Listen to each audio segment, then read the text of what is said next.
pero se ve bien, lo veo a Alejandro nada más. Si Alejandro me dice que sí es porque se ve bien. Bien, perfecto.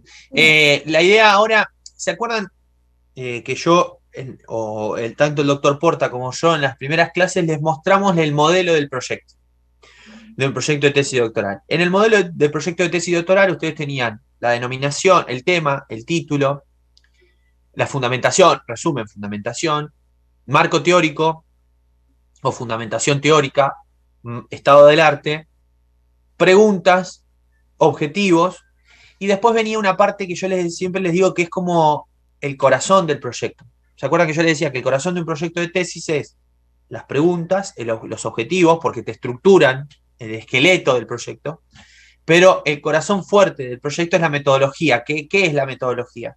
Es el cómo yo voy a llegar a rastrear, a recuperar, a construir información para poder evidenciar un trabajo de investigación que plantee ciertos hallazgos.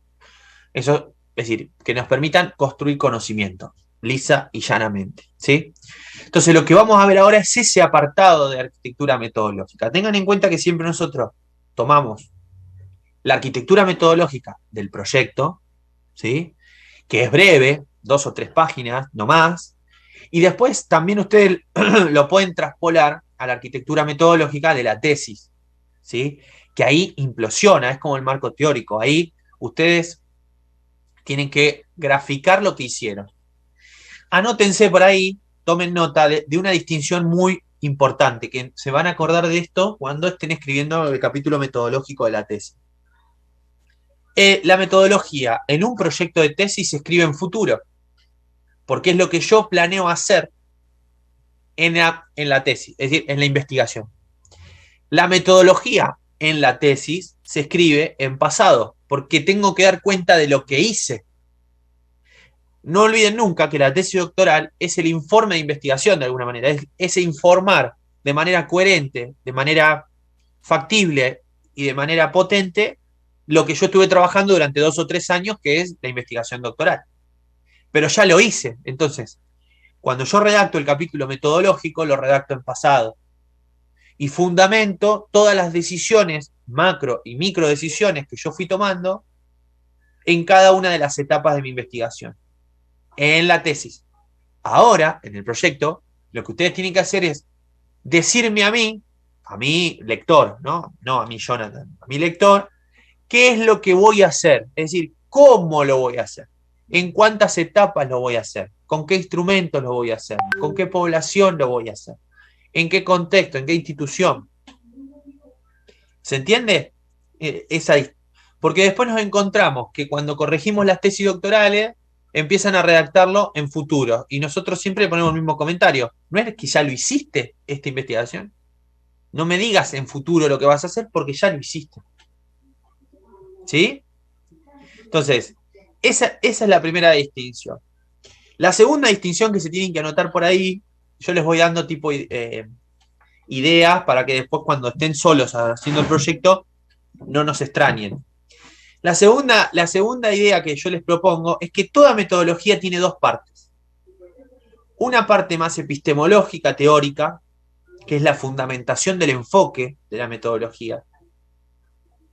Y una segunda parte, que es una parte más instrumental, en donde yo describo las etapas, los instrumentos, ¿sí? Y la población con la que voy a trabajar. ¿Se comprende esta distinción entre la parte más epistémica, teórica de la metodología y la parte más instrumental de la metodología? Son dos partes que hacen al todo metodológico, que hacen a lo que yo ahí les pongo que es la arquitectura metodológica. ¿Sí? Entonces yo quiero leer proyectos que tengan estas dos partes y que las tengan bien fundamentadas. ¿Sí? Porque ¿qué me evidencian ustedes cuando redactan esta parte del proyecto de manera correcta? Que entienden la perspectiva que subyace a la metodología que utilizan, la perspectiva teórica, y también tienen en claro las etapas y los instrumentos que van a llevar adelante para construir la investigación. Es como una arquitectura, es como una casa, es como una edificación. ¿Sí? Yo tengo que dar cuenta de los planos de esa edificación y yo tengo que dar cuenta de las etapas de esa investigación, de esa edificación. ¿Sí? ¿Qué voy a hacer primero? ¿Qué voy a hacer ahora? Si en una construcción lo primero que planteo es poner el techo y no hice los cimientos, hay algo que hay una incoherencia. El proyecto de tesis es lo mismo. Si yo en el proyecto de tesis, como primera etapa de metodológica, planteo que voy a hacer observaciones de clase y como última etapa metodológica voy a hacer entrevista a los docentes, entré al revés. Primero tengo que hacer entrevista a los docentes, pedirle permiso para poder comprender y después ir a ingresar a observar la clase. Si no, ¿qué voy a ir a observar? ¿Sí? Eso es importante que ustedes lo tengan en cuenta, porque después yo tenía una profesora una colega en los seminarios de tesis que nos dijo algo que es muy interesante. Entrar al trabajo de campo sin un marco teórico y sin el proyecto bien estructurado, es, nos parecemos a un elefante adentro de un bazar. ¿Sí? Acá en Argentina el bazar es el lugar donde se venden cosas de cocina, de la casa, ¿sí? Entonces, pero por lo general hay muchas cosas y es muy chiquito. Y el elefante adentro de eso hace destrozos. Bueno, nosotros corremos ese riesgo. Si nosotros entramos a la investigación sin ningún tipo de marco teórico, sin ningún tipo de instrumento, y las etapas desordenadas, corremos el riesgo de arruinar la instancia de trabajo de campo. ¿Me siguen con eso? ¿Sí o Sí, no? señor. Sí, Bien. sí, señor. Entonces, importante, vuelvo, dos etapas de la metodología, la parte epistémica teórica y la parte instrumental. ¿Estamos de acuerdo? Cuando ustedes pasen del PowerPoint al documento en Word, tienen que hacer ese ejercicio de dedicarle en un apartado, ahora lo vamos a ver más adelante, la parte epistémica y la parte instrumental. ¿Estamos? Algunos dirán, profe, pero es muy esquemático lo que me plantea. Sí, es muy esquemático. Cada uno después de ustedes vea cómo lo arma, pero estos dos segmentos tendrían que estar.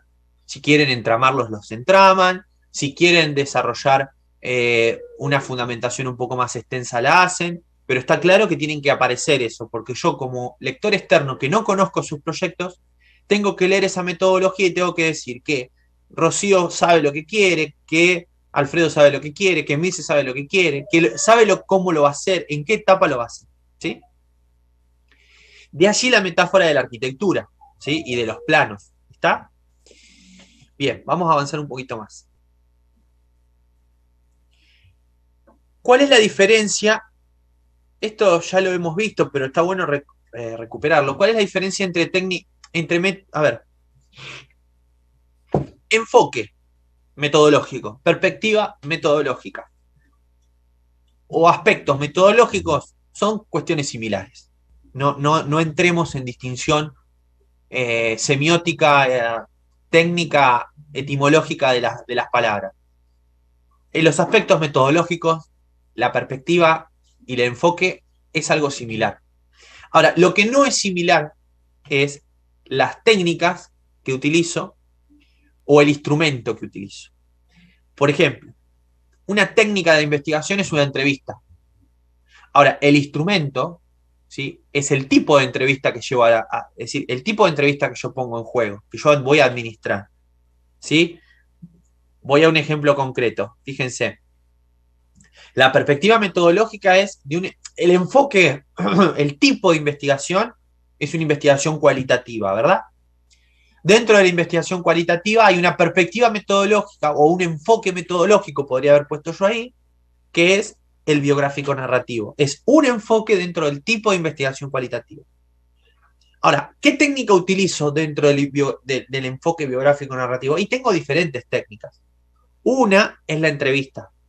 Ahora, ¿qué tipo de entrevista yo hago? Puedo hacer una entrevista en profundidad, puedo hacer una entrevista en profundidad biográfico-narrativa, puedo hacer una entrevista flash, puedo hacer un grupo focal. Ahora, esa diferencia entre los tipos de entrevista es el instrumento que yo pongo a jugar. Ahí voy, Sandra. Ahora, esto es en sentido amplio, para que ustedes lo entiendan. Pero hay una dinámica de entramado, ¿sí? Que se genera cotidianamente, ¿sí? Es decir, que técnica de instrumentos se solapan permanentemente, perspectiva metodológica y enfoque se solapan permanentemente. Pero para que ustedes comiencen este seminario o este taller de tesis con esta distinción, ¿sí? Sandra.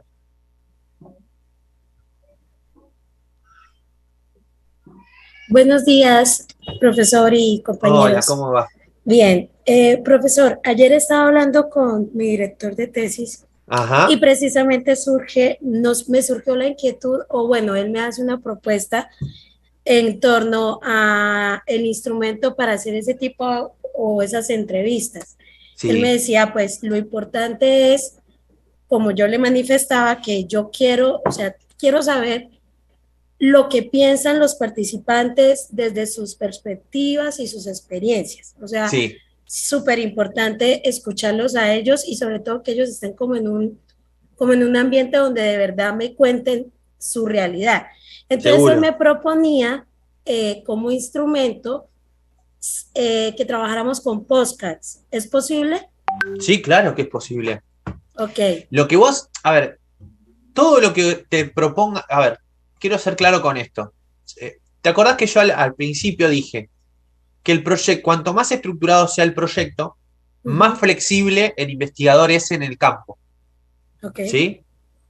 ¿A qué me refiero yo que el investigador tiene que ser flexible en el campo? A esto, a que si vos con tu director considerás que un podcast puede servir para recuperar datos, para almacenar relatos, para Ujú. socializar relatos, ¿sí? Sí. Bienvenido sea. Ahora, tenés que fundamentarlo metodológicamente, es decir, ¿por qué vas a utilizar esa clase y no ese tipo de instrumento y no otro? Bueno, tiene un Ajá. fundamento, Sí, ¿no? señor. Y estaría buenísimo que vos lo fundamentes con autores también, porque me Sí. imagino que la investigación, hoy por hoy la investigación cualitativa ha implosionado.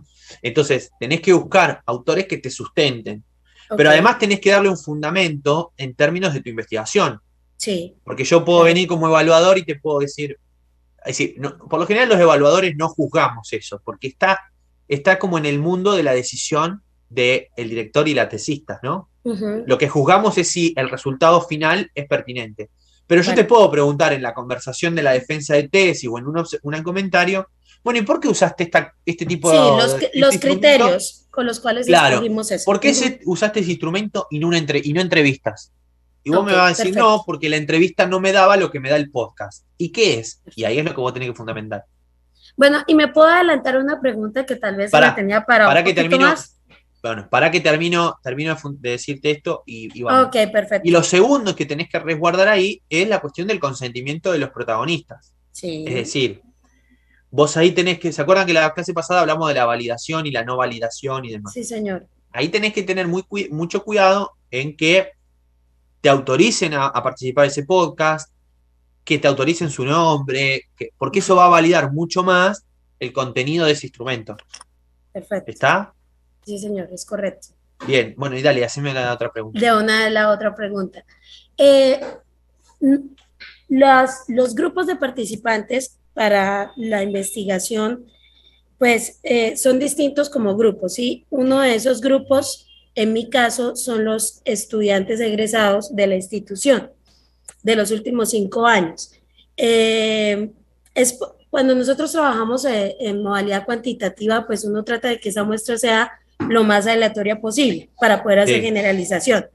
En sí, este caso, yo puedo de pronto enfocar la muestra con ciertos criterios, o sea, casi como que seleccionarla con una intención, o debo sí. hacerlo aleatorio. Depende de los objetivos de tu investigación. Ok, pero sí puedo hacer como una selección de esa muestra. Es que tenés que hacerla, porque si vos vas a Ah, trabajar ok. en la profundidad, ¿se acuerdan que Sí, decíamos el debate sí, entre sí, la señor. profundidad y la... Bueno, si vas a trabajar en la profundidad, tenés que hacerla. Ah, perfecto, ¿Sí? perfecto. Tenés que poder establecer ciertos criterios para seleccionar una población. Ok, Esos criterios que vos vas a fijar para seleccionar una población tienen que ser coherentes con la perspectiva metodológica y los objetivos que vos desarrollás en el proyecto. No perfecto. sé, ir un ejemplo. Yo voy a trabajar con docentes del nivel primario, Ujú. docentes del nivel primario que enseñen prácticas del lenguaje. En mi caso serían, uno de los grupos sería los estudiantes egresados de los últimos 5 años, pero que Bueno, continuaron su formación enfocados hacia las ciencias, bueno, carreras enfocadas hacia las ciencias. bueno, la primera pregunta que yo te hago ahí es, ¿cuántos graduados tenés por año? Aproximadamente 90 por año. Bueno, por 5. Sí, lo que pasa es que, Casi 500 estudiantes, casi 500 pero no graduados. serían todos, serían Bueno, pero solamente, tenés una población muy grande todavía. ajá, sí, la idea es que lo voy a empezar a recortar. Entonces, de esos serían los que ingresaron a las universidades y Bien, a carreras enfocadas hacia bien, ciencias, perfecto. ciencias La otra básicas. pregunta que te hago, ¿tenés acceso a contactarte con los 500 graduados? Tenemos datos de los chicos que han egresado y los que, o sea, Bueno, cuántos de ellos están, pero entonces la idea es irlo reduciendo, por eso le preguntaba, exacto. Ese es el ejercicio que vos tenés que hacer. ¿ok? Y reduciendo a que te quede una población, por ejemplo, de 20 graduados. Exactamente, esa es la Entonces, vos idea. tenés 20 graduados y qué. A ver, pero esto es muy interesante tu pregunta porque seguro que todos, aunque no lo estén diciendo, están pensando su población. Ok, Tenemos que corrernos de la mirada clásica de la muestra y la población. Vieron que las investigaciones más clásicas o las investigaciones más de corte cuantitativo e incluso macrosistémica ujú. plantean la noción de muestra, hacer un Sí, muestreo. sí, señor. Lo que te da el muestreo es que vos buscas en un muestreo la representatividad del todo. Ujú, para poder generalizar. Exacto. Nosotros no buscamos la representatividad. Y Ok, ahí está el secreto. No puedo hacer un muestreo porque yo no busco que ese muestreo me dé la representatividad del todo, porque mi objetivo en esta clase de investigaciones no es ese. perfecto. No quiero replicar como si fuera una máquina de hacer chorizo, una máquina de hacer ravioles. No lo quiero. Yo, lo que a mí me va a interesar, y ahí tienen que tener cuidado ustedes cuando hagan las conclusiones de su tesis, es no generalizar. Ujú. Porque lo que vos vas a encontrar en estos 20 graduados, no podés decir que es una ley para los 500 Para graduados. todos, exacto. Entonces, ¿cuál es tu aporte a la investigación? Es que vos indagaste la vida, indagaste las trayectorias de 20 graduados de la universidad tal o de la escuela tal. Ay, pero Ujú. ¿por qué no tomaste más? Y porque no quise, no tomé más. Será tarea de otra investigación, de otro autor, de otro doctorado, discutirte a vos, en todo caso, de por qué no tomaste más. Por ejemplo, doy otro caso. En mi tesis doctoral, eh, en mi tesis doctoral trabajé una política pública de formación docente. La política pública de formación docente que yo investigué, en la primera etapa se llevó a cabo en 84 institutos de formación docente del país. ¿Yo tomé los 84? No me interesaba tomar los 84. ¿Tomé un muestreo? No, tampoco. ¿Qué hice? Entrevisté al equipo de coordinación nacional de la política Ujú. para que desde sus narrativas me indiquen aquellos que ellos consideraban eran potentes para poder ir a visitar. Primer criterio. Y segundo criterio, aquellos institutos que, una vez interrumpida la política pública, habían continuado ejerciendo esa política sin la regulación nacional. Porque yo quería ver cómo llegaba. Bueno, y ahí fui, y de todos esos elegí 4. 2 del interior del país, uno en Puerto Madryn, que es el sur argentino, y uno en Santiago del Estero, y uno cerca de mi provincia, porque la provincia de Buenos Aires tuvo una particularidad propia en la política, uno de 2 institutos de esa provincia. ¿Cuáles son mis conclusiones? Mis conclusiones no son que la política de polos de desarrollo, que fue lo que yo investigué, fue potente en todos los 84 institutos, sino que yo digo que fue potente en esos 4 que En investigué. esos cuatro que investigó, claro. Tendrá que venir otro investigador en el futuro que retome la política de polos y me diga, disculpe Jonathan, pero yo investigué 4 que la política no fue así. Y bueno, y ahí trabajaremos y discutiremos. Pero lo que te quiero decir es que no buscamos la representatividad en este tipo de investigación. Vale. ¿Está? Tu aclaración vale, ¿por qué? Porque nosotros siempre crecimos en un paradigma de investigación en donde uno tiene que hacer muestreo. Y a Sí. partir del muestreo, lo que tenemos que hacer es establecer leyes generales. Entonces, si Ujú. yo tengo 20 estudiantes que son representativos de 500, puedo hacer traspolar las conclusiones de esta población de control o de este muestreo con el resto. Y estas investigaciones no lo buscan así.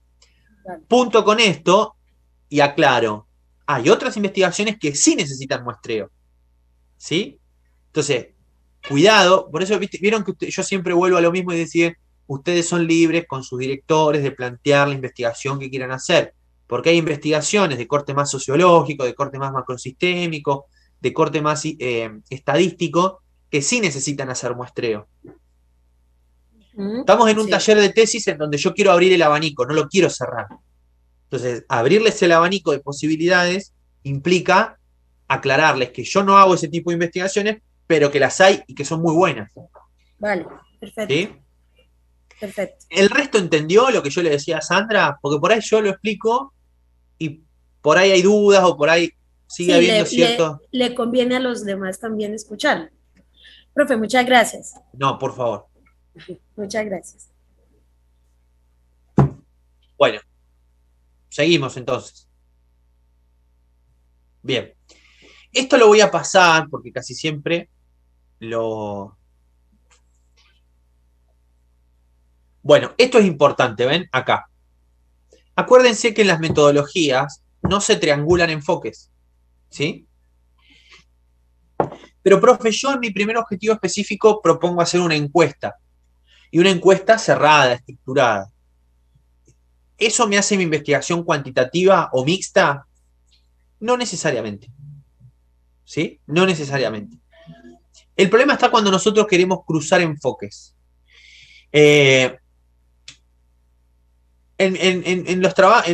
Particularmente en mi trabajo postdoctoral, yo planteé una metodología mixta.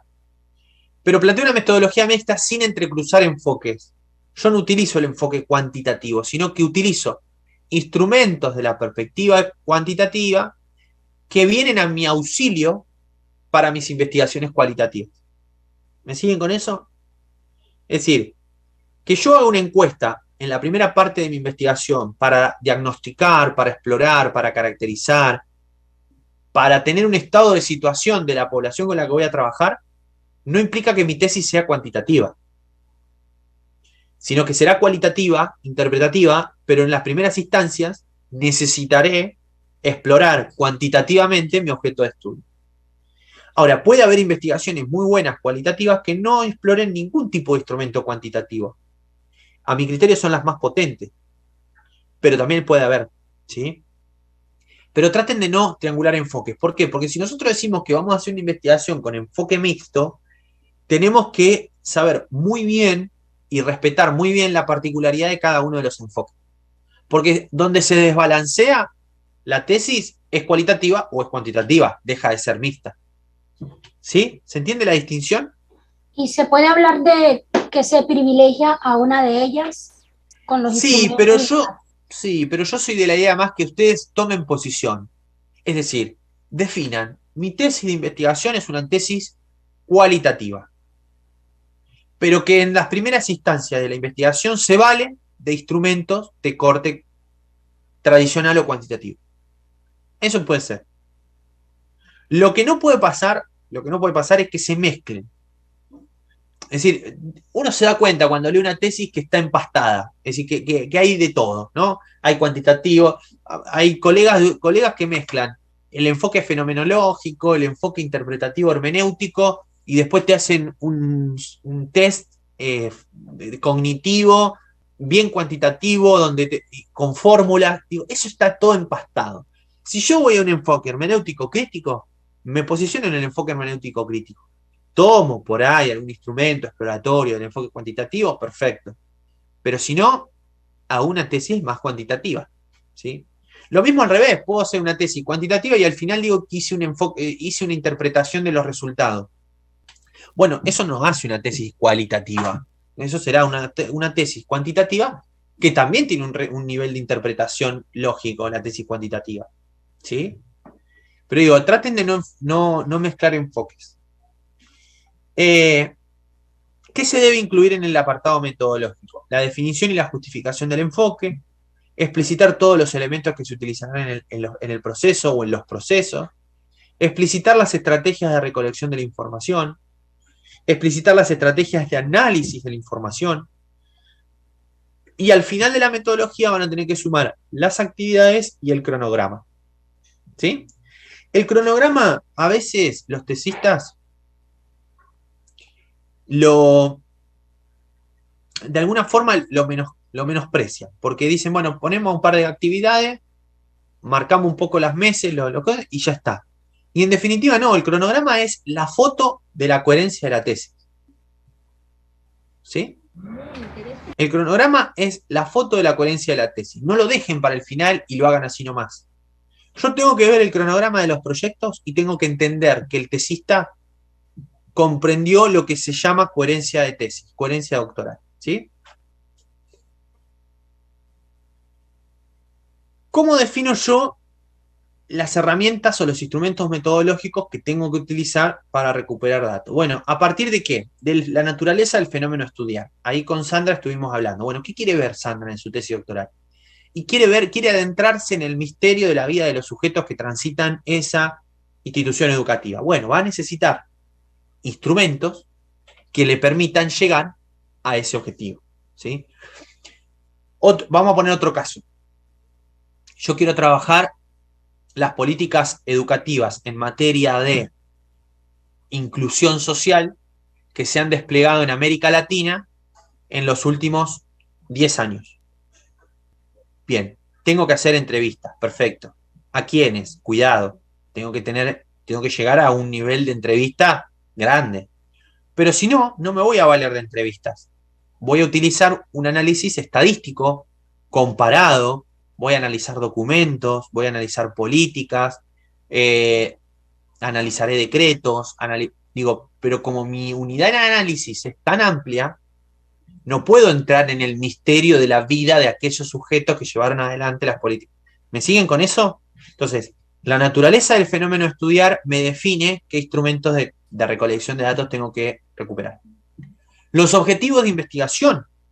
Los objetivos de investigación también me marcan qué tipo de instrumentos voy a utilizar. Los recursos financieros e infraestructurales disponibles. Y eso se relaciona con el siguiente punto, que es el equipo humano. Una cosa es el trabajo de investigación que pueda hacer un grupo de investigación, y otra cosa es una investigación que pueda hacer un individuo en una vida humana útil. Muchas veces nosotros les decimos a ustedes, chicos, fíjense qué objeto de estudio quieren indagar, porque no les va a alcanzar su vida útil cognitiva para poder hacerlo. Van a necesitar 3 vidas para poder hacerlo. Algunos quieren investigar las estrellas, sus alrededores, las galaxias, y no vamos a llegar a hacerlo. Ahora, profe, yo quiero investigar, por ejemplo, este tema, ¿no? Las políticas educativas en Latinoamérica. Bueno, quizá un grupo de investigación interdisciplinar, conformado por diferentes universidades de Latinoamérica, lo pueden llevar adelante, pero un solo investigador es difícil. Quedará en el nivel exploratorio, en el nivel comparado más general, pero no va a poder entrar en profundidad, ¿sí? Y la cooperación que se espera obtener con los actores implicados. Esto es clave. No sé si salió, como estamos todos los sábados clase, no sé si fue en este taller o en el anterior. Pero me decía una compañera, dice, profe, tenemos una duda, dice, porque una compañera que está cursando el doctorado no preguntó en su institución si podía hacer la tesis y ahora no le dejan hacer la tesis en esa institución. Error. Antes de pensar una tesis tengo que saber que me van a abrir la puerta de donde lo voy a hacer. Y lo segundo es que si yo me propongo analizar las prácticas insuficientes o las malas prácticas docentes de las escuelas secundarias de la ciudad de Mar del Plata, y difícilmente un docente que haya sido elegido por ser un mal docente te abra la puerta de su aula. Es decir, tengan en cuenta que la definición también del objeto de estudio es importante que ustedes sepan que van a tener la cooperación de los actores implicados. ¿Qué técnicas e instrumentos de recopilación de datos conocen? A ver, vamos a hacer un juego, porque si no hablo como un loro. ¿Qué técnica de recolección de datos conocen? Vayan tirando una cada uno y vamos viendo a ver dónde. Diario de campo. Bien, diario de campo. ¿Qué más? Aplicación de test de entrada. Bien, pará que quiero parar ahí. Aplicación de test de entrada. ¿Qué sería? En enfoque cuantitativo, cuando vamos a hacer, por ejemplo, un comparativo, es importante saber en qué digamos, Las cuál es el punto coordenadas, inicial. digamos. Sí, Claro, el punto cuál es el inicial. punto Bien. inicial y si la intervención ha marcado qué tipo de diferencias sí marca. Bien, bien, bien, bien. Un ¿Qué más? pretest. Otro. ¿A dónde? Angélica, ¿qué Un dice? pretest es como un pretest. Bueno, puede ser. ¿Qué más? Entrevista. Bien, muy bien, entrevista. Es el instrumento de la investigación cualitativa. ¿Qué más? La encuesta. Encuestas. Grupo Encuestas María focal. José. Grupo focal. ¿Qué más? Tenía una profesora que decía subrayado y signo de pregunta. Prueba diagnóstica. Define un poquito más. ¿Qué sería una prueba diagnóstica? El test.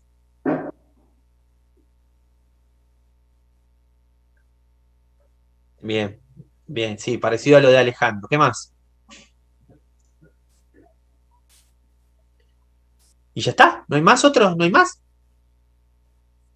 Sí, ya se dijo. ¿Qué más? Profe, tengo una pregunta. Dale, a ver. Buenos días para todos. Hola. Cuanto al análisis documental, que si bien es cierto puede ser una Bien, análisis investigación, documental, muy bien. ¿Qué también más? puede utilizarla entonces a través de de un instrumento como tal. Bien, abro paréntesis y ahora lo voy a cerrar. Y seguimos tirando instrumentos. Abro paréntesis. No es lo mismo análisis de documento que análisis bibliográfico. Anótenselo por ahí. El análisis bibliográfico es lo que tiene toda tesis, que es el análisis de la bibliografía que nosotros necesitamos tener para hacer el marco teórico. Análisis bibliográfico. El análisis de documento ya te produce datos, es decir, el análisis de documento ya produce, es una técnica de análisis, es una técnica de recolección de datos, porque yo voy a los documentos que me proporcionan datos para poder interpretar. El trabajo de campo documental de eso. O trabajo de campo documental, o análisis de documento, o análisis documental, o algo que ahora vamos a ver que se llama etnografía documental o etnografía de archivo, que es algo novedoso en términos cualitativos, porque de alguna manera es etnografiar los documentos, ¿no? Preguntarnos por las cosas que no dicen los documentos, problematizar los documentos desde el momento que se surgen, si son Profe, oficiales, si no son oficiales, ¿sí? una pregunta. Perdón, Álvaro, ¿es sobre esto? Si es sobre esto, hacela, si no, cierro paréntesis y seguimos. Álvaro. Cuando el investigador hace parte del objeto de estudio de la investigación, Sí. ¿cuál es el instrumento más apropiado que él debe utilizar en la investigación? Vos decís que querés, a ver, que me está gustando esa pregunta. Vos decís Muchas veces a ver, dale. existen muchos temas de investigación en donde uno hace parte de lo que se investiga. Sí, yo diría en todas las investigaciones uno es parte. Sí, pero Siempre. de pronto cuando una investigación muy específica, Etnográfica. por ejemplo, ¿cuál es el instrumento más apropiado? Bien, no lo sé. Voy a ser lo más sincero posible. Sí. No sé cuál es el instrumento más apropiado, pero yo sé el instrumento que a mí me sirvió muchísimo, que es el diario autoetnográfico. El diario autoetnográfico, también lo vamos a ver ahora, es un registro que hace el investigador, pero que no es el registro de campo, no es el registro que, también quiero distinguir ahí, ¿no? El diario de campo es lo que el investigador va registrando de lo que va observando en el campo, ¿verdad? Y que por lo general uno sugiere que no esté todo el tiempo registrando, porque si no se pierde la vista. Digo, el ser humano no puede hacer 2 o 3 cosas a la vez. Si registro lo que estoy viendo, me pierdo lo que... O sea, tengo que tener la serenidad para poder ver, observar y después tomarme un tiempo para registrar. Ese es el diario de campo. Pero cuando vos querés poner tu propia subjetividad, lo que a vos te pasa, lo que a vos, tus propias interpretaciones, tus propios aprendizajes, tus propias concepciones, temores, miedos, emociones, ansiedades que vas viviendo para adentrarnos a la investigación, yo te sugiero que escribas un diario autoetnográfico. Es una suerte de... hay muchos autores que han desarrollado esta técnica. Denzin, por ejemplo, Norman Denzin, por ejemplo, Analía Blanco, creo que es de Chile, Ellis y Bochner sobre autoetnografía. La autoetnografía tiene como dos, no quiero empastarles la clase para que lo comprendan, pero la autoetnografía tiene como dos cuestiones. Yo puedo hacer autoetnografía a partir del relato de los participantes de mi investigación, es decir, autoetnografiar a los participantes, pero también puedo hacer autoetnografía, y es la que a mí me sirve y para mí es muy potente para sumar el registro del investigador, puedo hacer una autoetnografía por parte del investigador. Autoetnografiarse el investigador. Entonces, Álvaro, a tu pregunta, me parece que un instrumento potente para eso es el registro narrativo autoetnográfico que el investigador puede llevar adelante durante todo el recorrido de la investigación y hacia el final ponerlo en diálogo con los hallazgos que uno va descubriendo en la tesis. Gracias, profesor. Ese es un instrumento que se me ocurre ahora, ¿sí? Pero hay otros, ¿eh? Yo creo que puede haber otros. Jonathan, ¿te respondí? Sí, profe. Bien. Muchísimas gracias. Profe, ¿le puedo hacer ahora otra pregunta, pero en cuanto a los instrumentos? Cierro paréntesis con lo del análisis de documentos. Volvemos a los instrumentos, dale.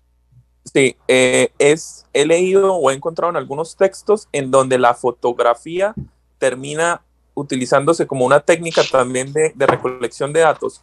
¿Es posible trabajarlo? Porque yo no lo tomo como técnica, sino como instrumento, no sé. No, la técnica es el análisis las técnicas sería ahí todo lo que implica lo audiovisual, ¿no? Análisis documental que puede ser en videos, en fotos. Exactamente. Después se los vamos a ver si se los podemos pasar. Hay manuales de metodología cualitativa de Densing y Lincoln, que son centrales, que tienen perspectivas teóricas muy interesantes, muy actuales, en donde plantean la relevancia de los datos audiovisuales. Por ejemplo, las fotografías en las investigaciones biográfico-narrativas son centrales. Por eso yo quería jugar con ustedes, porque hasta ahora me estaban dando instrumentos clásicos. Pero anímense a jugar un poco más. ¿Qué otros instrumentos podemos utilizar para armar nuestra tesis doctoral? Según su objeto de estudio, porque no todos los instrumentos valen, sino que, como dijimos anteriormente, cada instrumento depende de la coherencia, es decir, y puede ingresar a la investigación, depende de los objetivos y la temática de la investigación. ¿Pero qué más?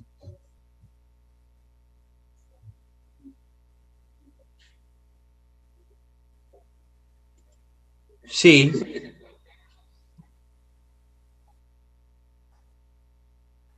Sí, pero ahí la entrevista no es estructurada, sino que el guión de la entrevista es un guión estructurado. ¿Sí? O por ahí podemos decir que hay una entrevista cerrada, una entrevista semiabierta o una entrevista abierta. La diferencia entre las tres, ¿cuál es? La entrevista cerrada es como la entrevista tipo censo, ¿vieron? Nosotros acá en Argentina, ahora en mayo, tenemos el censo nacional, ¿no? Entonces, 2022 es pasa el censista y te dice, ¿tiene pisos? Sí. ¿Cuántos habitantes tiene su vivienda? 4. Pum, por 4. ¿Sí? Esa entrevista es como una especie de encuesta general, ¿sí? La entrevista semiestructurada es la que nosotros hacemos por lo general, que es que parte de un guión de entrevista, ¿sí? Que ahora vamos a ver algún modelo de guión, parte del guión de entrevista, hay un guión preestablecido, pero el investigador tiene la flexibilidad para repreguntar, ¿no? Por ejemplo, yo voy llevando adelante una entrevista, el participante dice algo que no estaba en el guión y yo vuelvo sobre eso porque tuve la corazonada, porque creo que está relacionado con eso y demás, ¿sí? Es decir, tengo un guión estructurado, pero la entrevista es semiestructurada. Es decir, necesito de ese guión, pero puedo tener juego para preguntar. Y después hay otra entrevista que es la más interesante, pero al mismo tiempo es la más difícil de hacer, que es la entrevista abierta. La entrevista abierta o la entrevista en profundidad, no, la entrevista abierta más que en profundidad, la entrevista abierta por lo general no tiene guión de entrevista. Es decir, es una conversación que ronda a partir de un tema general. Pero eso, no me acuerdo quién me preguntó lo de la entrevista cerrada, Julián creo que es. Eso de la entrevista abierta es peligroso porque se puede disparar para cualquier lado y después me va a costar a mí vincularla con mi proyecto. Entonces, esas entrevistas por lo general se dan después de hacer varias entrevistas semiestructuradas y de hacer varios encuentros con la persona, en donde hay una confianza, el entrevistado o la entrevistada sabe qué es lo que le voy a preguntar, cómo lo voy a preguntar, qué es lo que estoy investigando. Es decir, que la entrevista en profundidad, la entrevista abierta, con guión abierto, implica un nivel de confianza alto, ¿no? Y implica mucha dificultad para hacerlo. Pero bueno, ahí tenemos, mirá, tenemos una misma técnica que la entrevista con diferentes tipos de instrumentos, ¿sí? ¿Qué otros instrumentos más? Profe, pues usted me lleva a pensar escuchándolo. Ruth y Rocío. Vamos primero con Ruth y después va Rocío. Dale. Bueno, iba a hablar de la observación directa. Bien, la observación nosotros podríamos, con la anuencia de algunos compañeros, observar el ejercicio de la docencia, si ese es el caso del objeto de estudio, por ejemplo. Bien, puede ser, ¿sí? Puede ser. Ahora, dentro de la observación también tenés diferentes tipos. Claro. Porque yo puedo ir a observar una clase, puedo ir a observar una secuencialidad. Ahí está, mira. Por lo general, yo no puedo ir a observar solo una clase. Claro. Porque estaría siendo injusto con el docente que voy a ir a observar, porque todos somos docentes los que estamos acá y sabemos que un día estamos muy bien, otro día estamos muy mal, nos despertamos medio lúcidos y sale una clase buenísima, nos despertamos medio mal y sale una clase medio aburrida, estamos atravesados por nuestra vida, por nuestros hijos, por nuestra familia, bueno. Y las mismas emociones de los estudiantes también. Las mismas emociones, bueno, los estudiantes lo mismo, se levantan bien y están inspirados un día, después no te responden nada. Entonces, hacer una observación de una clase es injusto. Y eso quita, creo que me preguntaban la otra vez, validez a la investigación. Esta clase de investigación cualitativa, yo tengo que llegar a concluir una interpretación de lo que veo después de varias observaciones.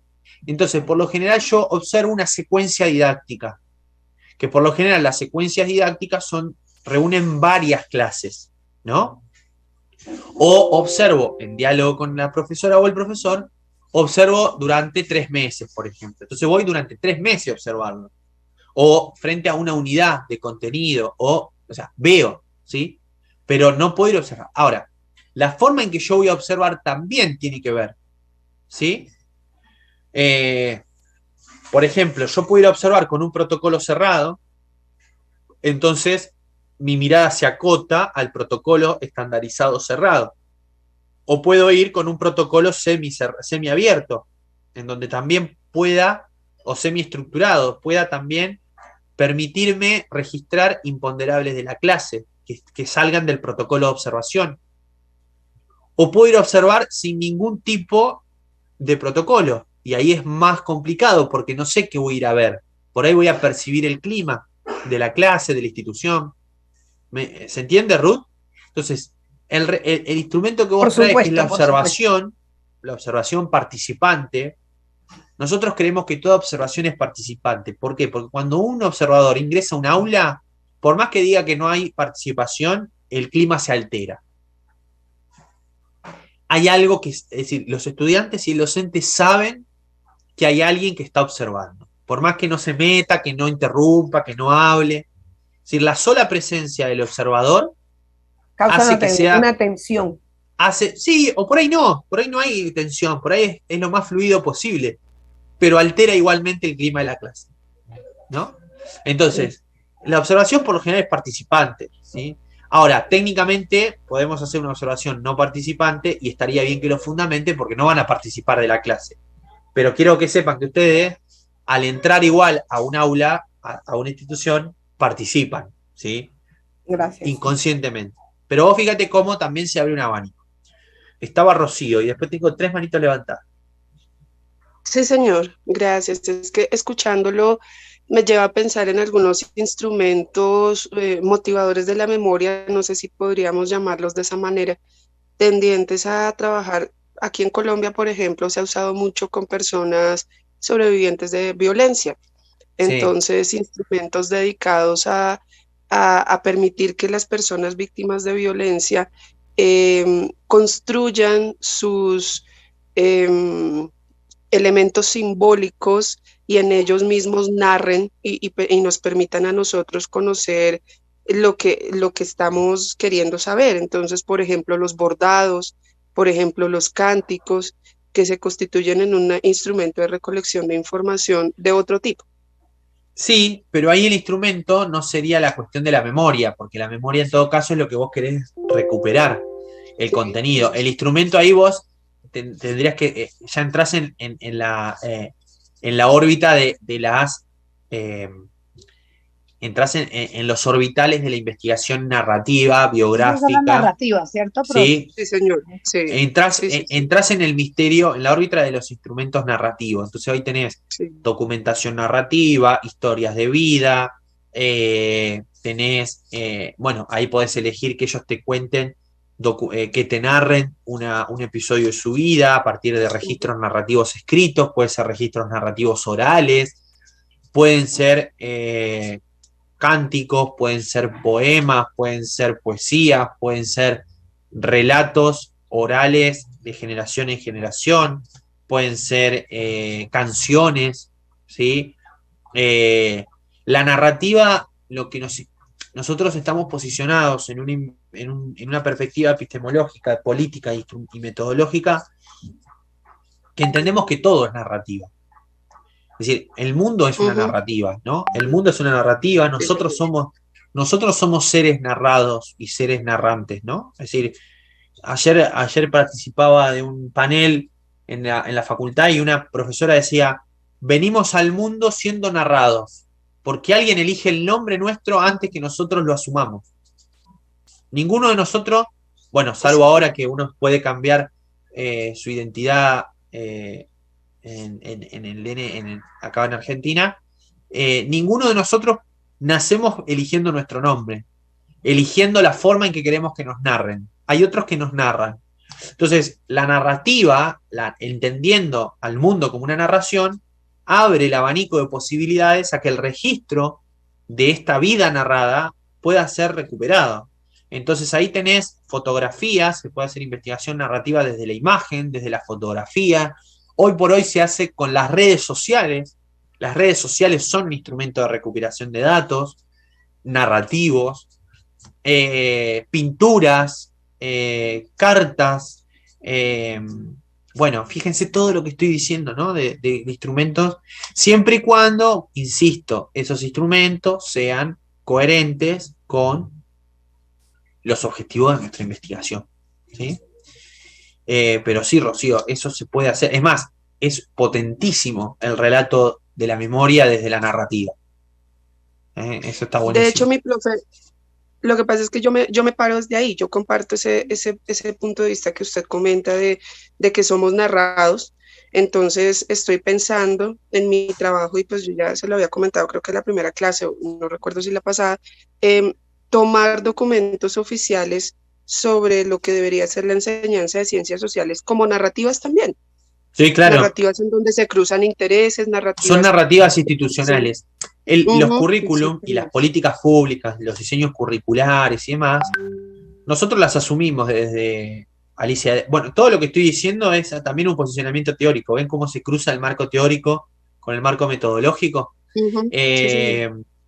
Nosotros asumimos que los diseños curriculares son el resultado, se construyen a partir de relaciones de poder. Y esas relaciones de poder, en términos de Bourdieu, de Philippe Bourdieu, de Pierre Bourdieu, son relaciones sociales que chocan intereses de clases, ¿no? Intereses de quienes están... Y que ese currículum funciona al producirse a partir de las relaciones sociales de poder, también funciona como un elemento de reproducción social, ¿no? Y un elemento arbitrario de reproducción de la hegemonía. la hegemonía en signo de pregunta, porque ¿qué es la hegemonía? Y depende del momento histórico en donde vos analices los diseños curriculares, pero vos te das cuenta que en un diseño curricular hay una determinada hegemonía de un pensamiento, ¿no? Y que se produce a partir de ¿qué? De la lucha que se genera. Por eso también asumimos al diseño curricular o a la política curricular desde la perspectiva de las pedagogías críticas de Peter McLaren, de Henry Giroux, de Lila Bartolomé, que conciben al diseño curricular como política cultural, como producción cultural.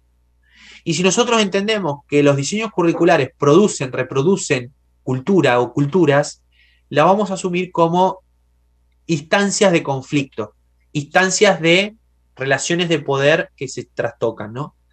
Y entonces, y vuelvo a tu pregunta, si vos vas a plantear al currículum desde esa perspectiva teórica, la narrativa metodológicamente te viene a tu auxilio para decir, bueno, yo voy a hacer narrativa, voy a hacer un análisis de la narrativa institucional, de cómo se van produciendo esas luchas, esas hegemonías, esas marchas, esas contramarchas en las relaciones de poder. Está buenísimo, a mí me encanta, ¿no? Y en las políticas educativas mucho más. Gracias, Rocío. Bueno, tengo a Edwin y después a Luis. Vale, profe, buenos días. La pregunta está un tanto relacionada con lo que estaba diciendo Rocío. Pues es algo que yo conozco como métodos proyectivos, que tiene que ver con el ejercicio de, pues, despertar, digamos, cierta sensación o cierto nivel de expresividad en los participantes, pero pues no sabría qué tan eficiente puede llegar a ser de pronto en un nivel de investigación como la que estamos nosotros llevando. Y si pues mira, podría... Yo no lo plantearía, perfecto, yo no lo plantearía en términos de eficiencia, porque el término de eficiencia está muy ligado al término productivo, al término más clásico económico, ¿no? De que algo es eficiente de acuerdo a los recursos que se tiene y de acuerdo a sus resultados, ¿no? Yo no plantearía el término de cuán eficiente es para la investigación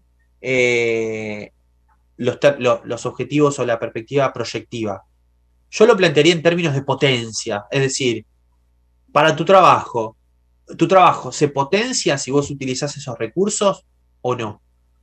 ¿Son potentes esos recursos pedagógicamente, didácticamente, investigativamente para poder utilizarlos? Esa es la gran pregunta. Y después tenés un montón de cuestiones proyectuales que también te vienen hasta auxilio. Algo que se están olvidando también, aquellos que se dediquen a analizar los procesos de aprendizaje y que se utiliza muchísimo en niños, en jóvenes y también en adultos, son las técnicas proyectivas de dibujo, de técnicas de... Eso tiene mucho que ver con el marco en estos orbitales metodológicos, ¿no? Entra en la órbita de las producciones de la psicología de la educación, ¿no? Esta cuestión de las técnicas proyectivas, dibujo, red de conceptos, proyectan una mirada de cómo se aprende, de cómo se, ¿no? Y me parece que también los dibujos, los sociogramas, pueden potenciar investigación, ¿sí? Así que bueno, eso, Edwin. Sí, hay técnicas proyectivas que son muy buenas. Luis. Vale, profe, gracias. Sobre eso, primero saludarlo, maestro, y agradecerle. Un buen día para todas y todos. Otras formas de hacer investigación, así sea muy primaria, creo que algunos de los compañeros lo dijo, es la fotografía. Entonces, la recuperación de los archivos fotográficos perfectamente nos pueden llevar a un trabajo en esas líneas. Sí. La otra es la lectura de las representaciones iconográficas, lo acaba de decir usted, maestro. Por ejemplo, cómo los niños en temprana edad pueden pintar la paz. En nuestro país, los niños plasman, dibujan la paz desde otras miradas, desde otros sentires. Cómo los niños pueden pintar y mirar la familia, por ejemplo. Para ellos la familia hoy totalmente diferente a la que leemos los adultos. Por ejemplo, hay una experiencia muy bonita que estamos acercándonos, es la lectura del conflicto social en Colombia, pero a partir de los carteles, de las pancartas que aparecieron, que expresan todo tipo de indignaciones, ¿no? La música también ha servido para hacer otro constructo, como en algunas instituciones trabajan la constitución política y enseñan la vida desde la música, son elementos interesantes. Cuando nos acercamos, maestro, a las comunidades indígenas, a las comunidades afro o a las comunidades gitanas, ellos nos dicen, mire, hay que hacer un diálogo de saberes. Para ellos será, o para nosotros, las narrativas, o para ellos será la tradición oral, seguramente. Pero dicen, no nos desconozcan los caminos recorridos y no nos desdibujen las tareas realizadas. Es decir, no pretendan imponer lo oficial sobre lo que nosotros venimos construyendo. Puede ser también un elemento interesante para la investigación. Las memorias, o sea, las memorias sobre eventos, congresos, encuentros, seminarios, eso algunos lo llaman ayudas de memoria o memorias justificativas, sirven también para la investigación. Y algunos de los compañeros dijeron hoy estamos hablando mucho de la recuperación de la memoria histórica, porque estamos en un escenario de disputa de las narrativas. ¿Era eso, maestro? Bueno, gracias, Luis. La verdad que muy bueno tu aporte. Coincido en todo. Lo único que ahí te marco que quizá lo que vos planteás como recuperación de memoria en congresos, simposios y demás, yo lo llevo más al lado de la revisión bibliográfica, porque cuando eso se comparte y se publica, empieza a ser parte de la lectura colectiva como una obra más, ¿no? Entonces yo no lo trataría tanto como un instrumento de recopilación de datos, sino como algo que te insume a tus marcos teóricos, porque son colegas que producen en torno a una temática, ¿no? Pero está claro, me gustó muchísimo lo que dijiste, por eso ahí se dan cuenta, ¿no? que depende mucho el instrumento.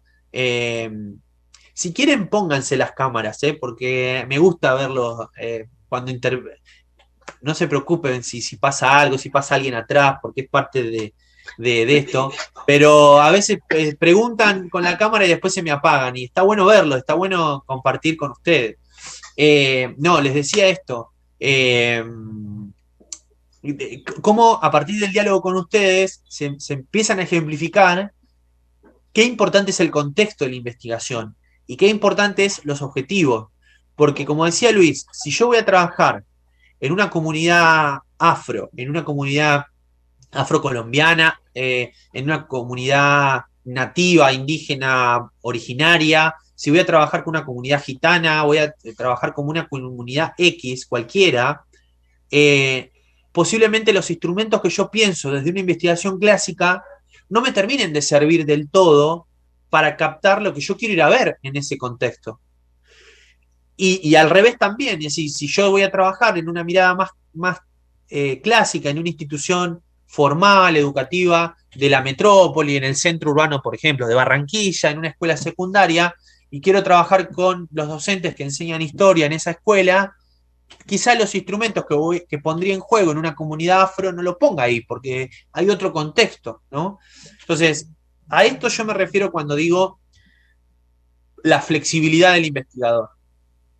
Y al mismo tiempo, a esto me refiero cuando digo la rigurosidad en el armado del proyecto, ¿no?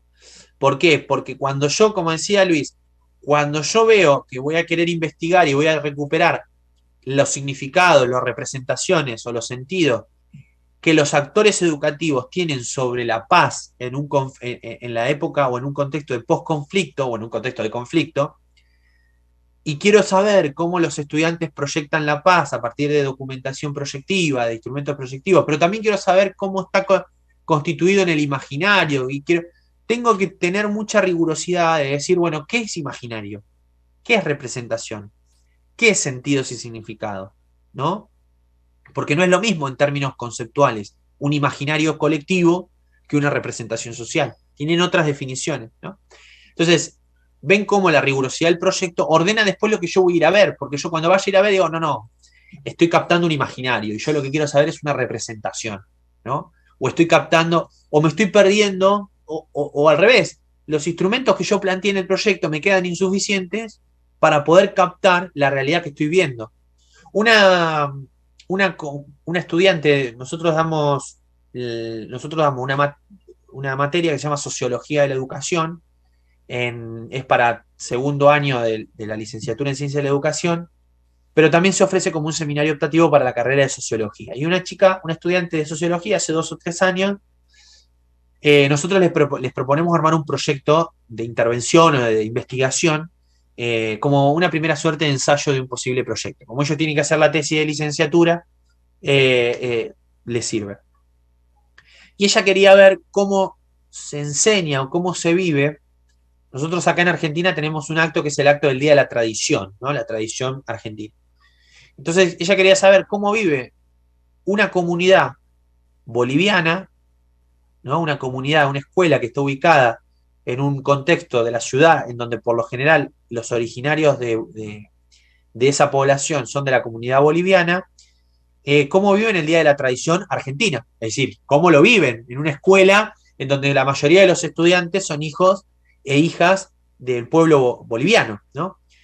Y bueno, trabajamos toda esta cuestión descolonial, esta cuestión del diario etnográfico, del registro, de la mirada multicultural. Y hizo el trabajo de campo y cuando volvió nos contaba, dice, profe, yo me encontraba, estaba en un banquito registrando todo lo que pasaba en ese día del acto, ¿no? Y en un momento había generado tal vínculo con los docentes y con los estudiantes de esa institución que acá en Argentina hay bailes tradicionales, como en toda la región, y en un momento, el Día de la Tradición, estaba bailando y le invitan a bailar a ella. Y ahí es un problema epistemológico y un problema metodológico. ¿Qué hace el investigador ahí? El investigador clásico, cuantitativo, ¿qué diría? No, yo, desde una mirada afuera, registro lo que pasa. Y un investigador cualitativo, y yo creo que también a partir de ahora un investigador cuantitativo también lo puede hacer, ¿qué hizo? Hizo lo que hizo esta chica, que le salió la corazonada de hacerlo. Está claro que nosotros la empujamos un poco también a hacerlo en las clases, pero se animó y ¿qué dijo? Y cerré mi diario de registro autoetnográfico, lo guardé en la mochila y me fui a bailar con ellos. Entonces ella lo que decía, ¿cuándo lo volvió a abrir el diario? Cuando se tomó el colectivo, el bus, cuando volvía del acto, y ella decía, llovía, el patio lleno de barro, me encontraba yo bailando con ellos y viviendo con ellos cómo viven ellos el Día de la Tradición. Y eso es lo que quedó graficado en su diario autoetnográfico cuando lo completaba, cuando ya estaba volviendo de eso. Fíjense en este ejemplo concreto cómo se juegan las decisiones epistemológicas, las decisiones metodológicas, cómo se juegan los instrumentos de recolección de datos y cómo se juega la flexibilidad del investigador cuando se sabe qué es lo que quiere ir a investigar. ¿Sí? Entonces, nada, a esto me refiero yo cuando... Esto no quiere decir, ahí voy Luis, esto no quiere decir hacer cualquier cosa. Al contrario, es ser riguroso en el proyecto para poder ir al trabajo de campo de la mejor manera posible para tener estas licencias y estas libertades y hacerse uno, de alguna forma, con el objeto de estudio. Porque es la única forma que también los participantes confíen en nosotros y que entiendan que nosotros no vamos a ir a ser jueces o a ser árbitros de lo que están haciendo. ¿Sí? Yo no voy a ir a observar a un docente a ver cómo enseña, es decir, si enseña de una manera eficiente o ineficiente. Yo quiero saber cómo enseña, ¿no? Y cuáles son los sentidos que esta persona le encuentra al enseñar. Bueno, me fui, pero digo, esto es importante tenerlo en cuenta. Luis. Profe, ¿me permite algo? Es que creo que usted nos lleva a encontrarnos, es que uno puede escribir el diario de campo desde afuera, pero también desde adentro, en la realidad de la narrativa o de lo que usted nos comenta. Por ejemplo, el carnaval. El carnaval usted lo mira desde afuera, pero cuando lo vive desde adentro es otro mundo. Exacto. Y hay un trabajo muy bonito que me acerqué a una tesis de maestría de un estudiante que habla sobre el barrismo social en el fútbol y las barras bravas en el fútbol, pero se mete desde adentro a escribirlas y a vivirlas y sale un producto muy bonito. Es decir, que el diario de campo también, en esa aplicación del instrumento, uno lo puede escribir en determinadas etapas desde adentro del fenómeno. Bueno, pero eso que vos traes está muy bien. ¿Por qué? Porque yo ahí te puedo preguntar, ¿y cuál es la realidad objetiva? ¿Lo que yo escribo desde afuera o lo que yo vivo desde adentro? Pues ahí tengo el cortocircuito. Ahí está el problema. Pero ¿cuál es el problema? El problema es que no hay una realidad única objetiva. Yo tengo que ser sincero desde qué coordenadas escribo. Entonces yo te puedo decir, mira, yo estoy parado acá y yo entiendo la socialidad de las barras bravas. ¿Desde dónde? Desde que me metí antropológicamente, etnográficamente, a vivir lo que viven los barras bravas adentro de su situación. Y va a ser distinta a lo que puede decir un cronista o un periodista que lo ve desde afuera. Entonces, cuando yo digo que la objetividad no existe, me refiero a esto. Lo que existen son puntos de vista de una realidad que es compleja, ¿sí? Porque yo quiero ir a ver lo que sucede en un aula. Y también es complejo, porque lo que yo voy a ver, lo que sucede en un aula, va a ser mi interpretación de lo que yo veo en el aula. Ahora, esa interpretación no es caída del cielo, sino que está respaldada, y ahí entra la validación de la investigación cualitativa, en marcos teóricos, en instrumentos de recolección de datos, en otros datos que voy a entrecruzar con ese dato de observación, porque si no estaría siendo injusto con el docente, porque si yo solo defino una práctica de enseñanza desde una observación, también estoy siendo injusto. Tengo que hacerlo desde las planificaciones, desde los testimonios de los directivos, desde los testimonios de los estudiantes, desde los propios testimonios de los entrevistados. Sospecho que la investigación, después pásame el nombre de esa tesis, Luis, de las barra bravas, pero sospecho que esa investigadora o ese investigador, cuando se adentró a trabajar con este tipo de socialidad de las barras bravas en el fútbol, me imagino que no se quedó solo con eso, sino que entrecruzó un montón de información y problematizó un montón de información. Ahora, yo leo esa tesis y digo, ¿esto es lo que realmente pasa en las barras bravas de Colombia o Argentina? No, es lo que pasa de acuerdo a lo que esa investigadora o ese investigador hizo en ese momento. El doctor Porta siempre dice algo, dice, investigar en el campo educativo, en el campo social, es como suspender en el tiempo, es suspender el tiempo. Es suspender el tiempo. ¿Por qué? Porque algunos me dicen, profe, ¿qué pasa si después que yo salgo del trabajo de campo cambia lo que yo vi? No importa, porque lo que vos relevaste, suspendiste el tiempo. ¿Sí? ¿Me siguen con eso? Digo, es apasionante cuando uno se libera de los dogmatismos metodológicos. ¿Sí? ¿Por qué? Porque muchas veces los dogmatismos metodológicos nos encorsetan a querer captar la realidad y en definitiva lo que estoy haciendo es circunscribir la realidad. La realidad, en tanto objeto, es como la arena en las manos. No se puede captar la realidad total.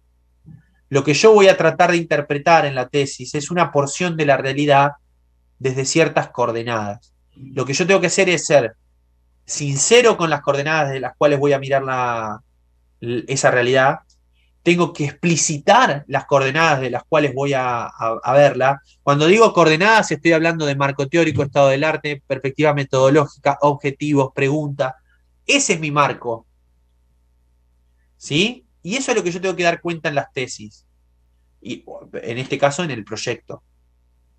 Tengo que ser sincero y fundamentado de qué es lo que quiero ver en el campo educativo o en el campo social.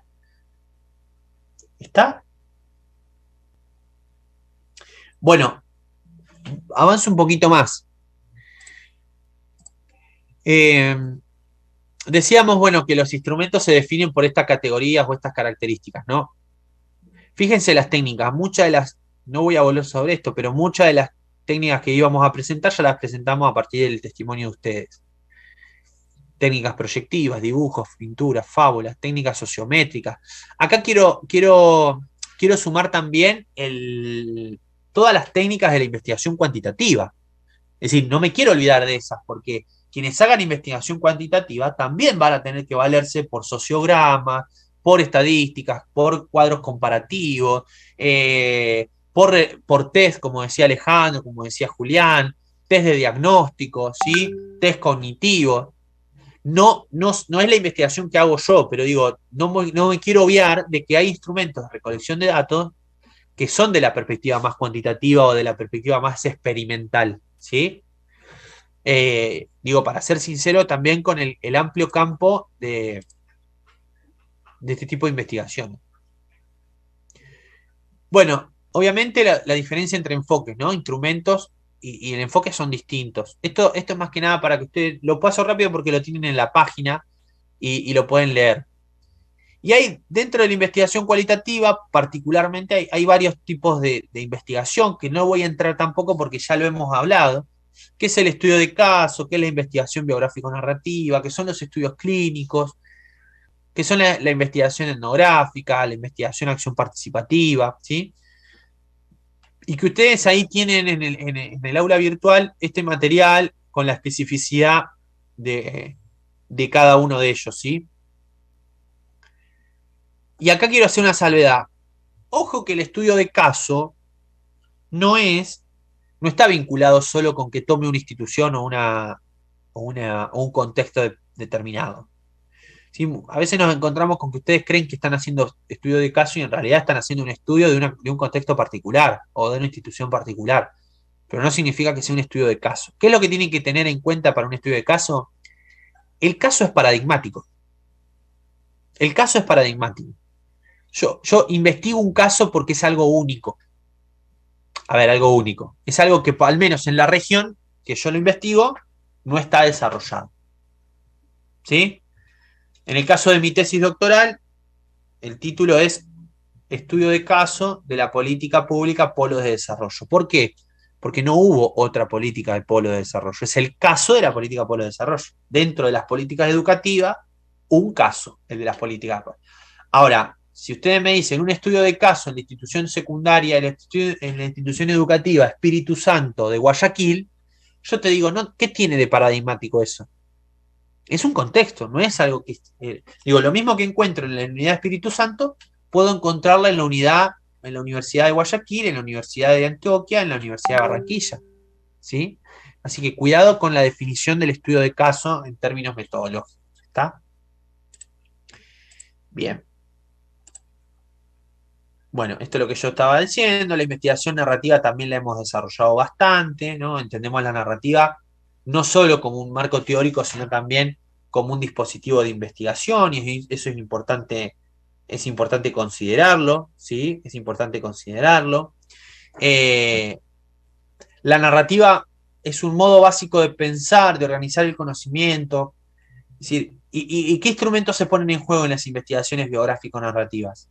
Los diarios de clase, la autobiografía, la biografía escolar, entrevistas narrativas, historia profesional, relatos de vida, registros de clase, registro de incidentes críticos, ¿sí? El enfoque clínico nosotros lo tomamos de una autora que se llama Marta Souto, que a su vez se referencia en otros autores del enfoque clínico, que es más que nada, es un enfoque auxiliar de otros enfoques más macro, ¿no? Por ejemplo, la investigación cualitativa hermenéutica con enfoque clínico. ¿Qué significa? Toma la cuestión de la clínica como una postura ética para los otros, ¿no? La cuestión del cuidado, una actitud de involucramiento, de compromiso, de respeto.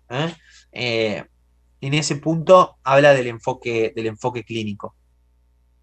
Es un estudio en profundidad de un proceso, da cuenta de la complejidad de lo singular, plantea un enfoque dentro de la lógica cualitativa, se intenta comprender a través de la reconstrucción de los procesos, se tienen en cuenta las implicancias de los protagonistas y del investigador y los procesos de interacción que ahí se hace, renuncia a un conocimiento último, acabado y transparente, ¿no? Requiere una especial postura ética de responsabilidad y compromiso, ¿sí? Después las investigaciones etnográficas. Y ahí quiero hacer un parate. Una cosa son las investigaciones etnográficas, desde el punto de vista de la antropología. Si yo quiero hacer, por ejemplo, lo que cita el ejemplo Luis, ¿no? Este trabajo que se fueron a involucrar antropológicamente en las barras bravas de fútbol, es un trabajo etnográfico. ¿Por qué? Porque requiere largas instancias de estar empapado del contexto en el cual yo voy a desarrollarme, ¿no?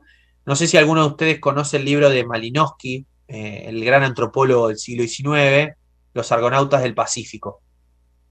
¿Alguno lo conoce? ¿Lo leyó?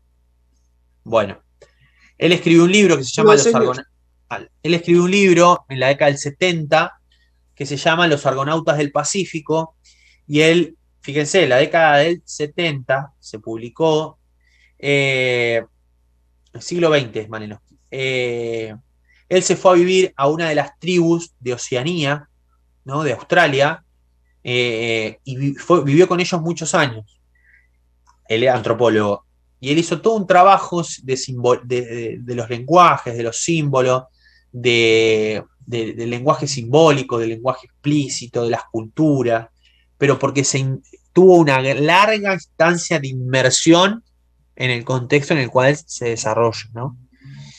Esa es la obra clásica de la antropología moderna, ¿no? Los Argonautas del Pacífico. Ahora, yo tengo colegas en la universidad que trabajan antropológicamente en la comunidad gitana, en la comunidad judía, en esta antropóloga que yo siempre cito, que es Victoria Gesay, que hizo un trabajo etnográfico sobre la educación de la clase alta argentina y se metió en el corazón de las élites de la ciudad de Buenos Aires, de las élites patricias, digamos, clásicas de la Argentina. Digo, esas son investigaciones etnográficas puras, ¿no? Las investigaciones etnográficas antropológicas puras. Lo que nosotros hacemos en educación no termina de ser un análisis o una investigación etnográfica pensada desde las coordenadas clásicas de la antropología. Salvo que Luis Jiménez, Santo Domingo, por favor, ay, gracias. Salvo que me produzca una inmersión en el campo tal que pueda hacer un trabajo etnográfico en algún tipo de institución educativa. Pero lo que nosotros hacemos, y ahí es lo que yo quiero compartir con ustedes, es tomar el enfoque etnográfico para utilizarlo en el campo educativo. Y nosotros lo que hacemos es etnografía educativa.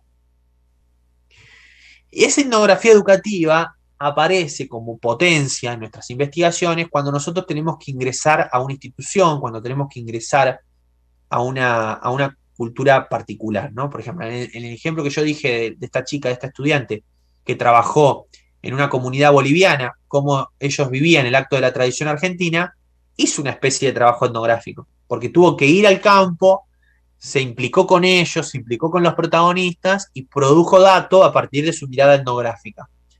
Ahora, ¿su trabajo es antropológico? No. Es un trabajo de investigación educativa que utiliza el enfoque etnográfico para los fines educativos. Y hay una autora que es como la gran referente en el campo de la etnografía educativa, que es Elsie Rockwell. Elsie Rockwell, ahí lo voy a escribir en el chat. Elsie Rockwell, que tiene un libro que se llama La etnografía educativa, del 2009, y últimamente también publicó otro artículo muy interesante. Ella es mexicana, y ella con Rosana Guber son como las grandes referentes de alguna manera de la etnografía. Rosana Guber desde el campo de la antropología y Elsie Rockwell del campo de la historia de la educación, pero que se ha metido en la etnografía educativa. Y ella es la que trae también la categoría etnografía de archivo o etnografía de documentos. Como nosotros cuando trabajamos análisis de documentos, también tenemos que usar, hacer y también podemos desplegar un análisis etnográfico de los documentos que analizamos, sea una política, sea un documento pedagógico, sea un proyecto institucional, sea una normativa, o sea, como decía Luis, un archivo histórico de una institución o de una comunidad que está bueno también etnografiar, ¿sí? Alejandro, me levantaste la mano. Sí, profe, gracias. Bueno, es que yo vengo desde la rama cuantitativa y, digamos, cuando sí he escuchado estos términos y lo ha repetido usted hoy de la parte de la línea antropológica, de la línea etnográfica, y estaba aquí buscando algunas cosas, pero no tengo así como clara esa distinción ni cuál se desprende de qué otro, ¿ya? Bien, entonces, bien. Tranquilo. Ahí si me pudiese colaborar ahí lo aclaramos. Para tenerlo claro. Bien. El método etnográfico lo has escuchado nombrar y sospecho que por ahí te imaginás de qué se trata, ¿no? Me imagino. Los antropólogos decir, aquellos que se dedican a la antropología, para poder comprender, porque no me voy a entrar en la disciplina antropológica, porque si no los antropólogos me estarían tirando flechas y me estarían tirando de todo, tomate, verdura, de todo, porque van a escuchar una barrabasada lo que voy a decir, pero a los fines de acá, y que va a quedar grabado solo para ustedes, lo puedo decir.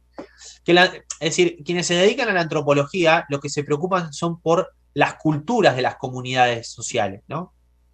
Es decir, es el estudio del ser humano en comunidad, antropología, ¿no? Es decir, es el estudio, es el logos, es el saber del ser humano, ¿no? Del antropólogo, poner en el centro al ser humano. No solo como individuo sociohistórico, sino también como un individuo colectivo. Y en esos vínculos, y en esos lenguajes, y en esas relaciones que se trabajan a partir de ¿qué? De mediaciones culturales, el antropólogo quiere ¿qué? Interpretar diferentes procesos de simbología, procesos de sociabilidad, procesos culturales que se dan hacia adentro de determinadas comunidades. ¿Sí? Si no se entiende, me volvés a preguntar. Entonces, la antropología surge como disciplina en el momento en que surgen las demás disciplinas sociales, hacia mediados del siglo XIX. ¿Por qué? Porque hacia mediados del siglo XIX las disciplinas sociales o las disciplinas humanas se desprenden de las disciplinas duras experimentales de las ciencias naturales, ¿no? Entonces, aparece la geografía, aparece la historia, aparece la sociología y aparece la antropología, como diferentes ramas para poder interpretar la vida social, la vida del ser humano, la vida del hombre, de la mujer, ¿sí? Ahora, surgen al calor del método científico, porque si no, ¿cómo lograban estatus de ciencia? Entonces, el método que se incorpora en la geografía surge, por ejemplo, la ciencia geográfica, a partir de que, del territorio, de la cuestión física, de la cuestión de los mapas, ¿no? Una cuestión más clásica. La historia a partir de qué? De los documentos oficiales, ¿no? La historia de los grandes hombres, no la historia de los que no tienen voz. La sociología surge al calor de las miradas más sistémicas, ¿no? Y de la mirada más objetiva del campo social. Y entender como, por ejemplo, Emily Durkheim, ¿no? El gran sociólogo del siglo XIX, que se referencia en Comte, que se referencia en Saint-Simon, ¿qué dice? Que la sociedad es un objeto de estudio estático y que se puede indagar desde la objetividad, cuando después nosotros vamos a entender que no va a ser así, ¿sí? Estoy haciendo un repaso epistemológico muy general, ¿eh? La antropología... Sí, ahí voy, Rocío. ¿Me permite? Sí, señor, sí. Me permite hacer una claridad, o mejor no una claridad, sino un aporte respecto a la antropología para Alejandro. Es que la antropología también se dedica un poco a profundizar cómo hemos evolucionado como especie, y partiendo de las condiciones distintas de evolución como especie, observa las diferencias de costumbres y entre sociedades. Entonces, de ahí la importancia de la etnografía. Ahí va a ir. ¿Por qué? Porque la antropología tiene una dimensión actual. Gracias, Rocío. Una dimensión actual que es comprender las comunidades actuales y cómo se desarrollan culturalmente, vincularmente y humanamente, y cuáles son los códigos simbólicos que se distinguen de esas comunidades de otras comunidades. Por eso trabajan mucho con comunidades afroamericanas, comunidades indígenas, comunidades nativas, comunidades judías, comunidades gitanas, digamos. Trabajan mucho la cuestión de las minorías. Y a partir de ahí también tiene una mirada histórica, es decir, comprender las sociedades en el tiempo, no desde el campo de la historia, sino desde el campo de la antropología, es decir, de los códigos culturales que se fueron construyendo a lo largo de la historia. Por eso que nosotros, por ejemplo, yo soy profe de historia de base, de grado, y nosotros tenemos una materia que es antropología, introducción a antropología y historia cultural, historia precolombina, porque mucho de lo antropológico está metido ahí. Bueno, no voy a entrar mucho más en detalle. La cuestión metodológica por excelencia de la antropología, es decir, para comprender los lenguajes culturales de una comunidad, se necesita hacer un trabajo etnográfico. Etnográfico, etimológicamente, viene de etnia, de cultura, grafía del estudio de la cultura.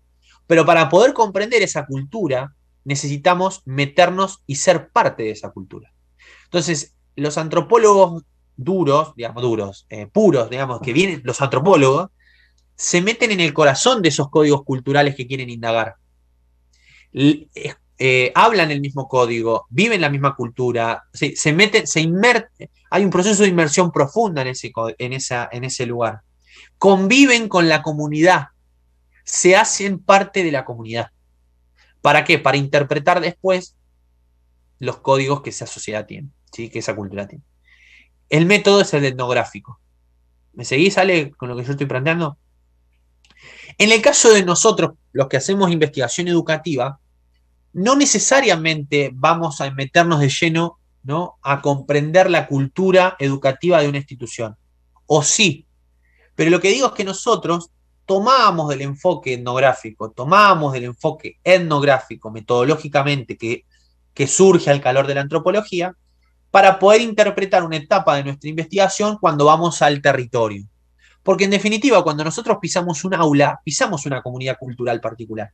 Cuando nosotros ingresamos a una institución, tiene lógicas culturales, tiene un proyecto institucional, tiene reglas, tiene normas, tiene cosas dichas y tiene cosas tácitas, tiene lenguajes, tiene cultura, ni que hablar de que si ingresamos en una institución religiosa, si ingresamos en una institución confesional, si ingresamos en una institución pública, si ingresamos en una institución militar, si ingresamos en una institución X. Hay ciertos códigos de lenguaje, hay ciertos códigos simbólicos, hay cierto capital cultural, hay cierta lógica que requiere el enfoque etnográfico para poder hacerse de esa lógica. ¿Está? Instrumentalmente, ¿de qué nos valemos? Y principalmente del registro etnográfico, es decir, del diario etnográfico, ¿no? Pero esto es una introducción al enfoque. El que quiere hacerlo tiene que leer muchísimo etnografía. Gilberto, cuento una anécdota y voy a tu pregunta, a tu mano que está levantada. Hace 2 o 3 años, 4 años, se desarrollaron unas jornadas de etnografía en Buenos Aires, en la ciudad, en la capital, etnografía educativa. Y como yo hacía en algún momento de mi tesis doctoral algunos aspectos etnográficos, digo, bueno, voy a presentarme porque me parece que está bueno. Presenté una ponencia, la eligieron para ser presentada, y solo eligieron, de todas las que se presentaron, eligieron 14. Dije, bueno, buenísimo, porque para mí me había puesto muy contento. Paso a la instancia de congreso, llegamos a la jornada, y claro, solo exponíamos los 14 trabajos elegidos. Y después había público en general, y se armó una mesa cuadrada, una gran mesa. Y la dinámica claro, yo después entendí, ¿no? Que esas jornadas eran organizadas desde el campo de la antropología educativa. Y ellos tienen la práctica de que todos leen los trabajos de todos. Y todos opinan y evalúan los trabajos de todos. Eso fue, yo puse en la segunda jornada. La primera jornada fue una carnicería.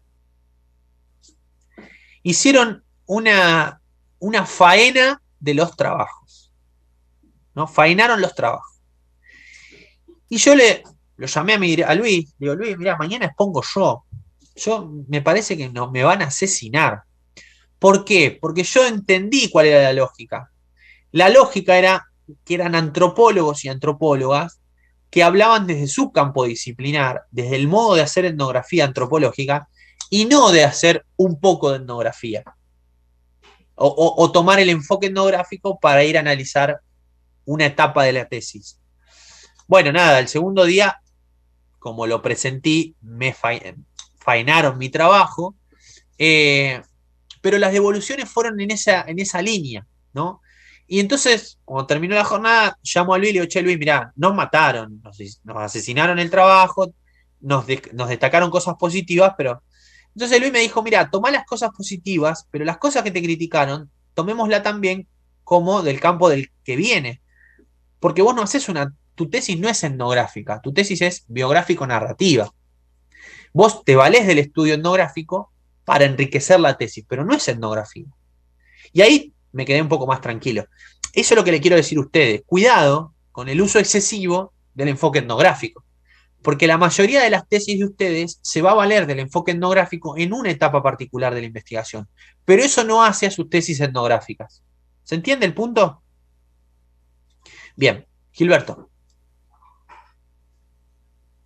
No se te escucha. Ahí tal vez. Ahora sí. Ahora sí. Bueno, qué pena, me devuelvo un poco, pero conecto con lo que usted está diciendo del enfoque etnográfico.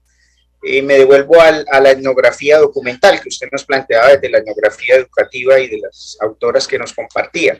Mi pregunta es con respecto a lo que yo comentaba la clase pasada de tener una intención de hacer un análisis de una categoría conceptual de una autora para revisar si en el contexto educativo se da, se aplica o no.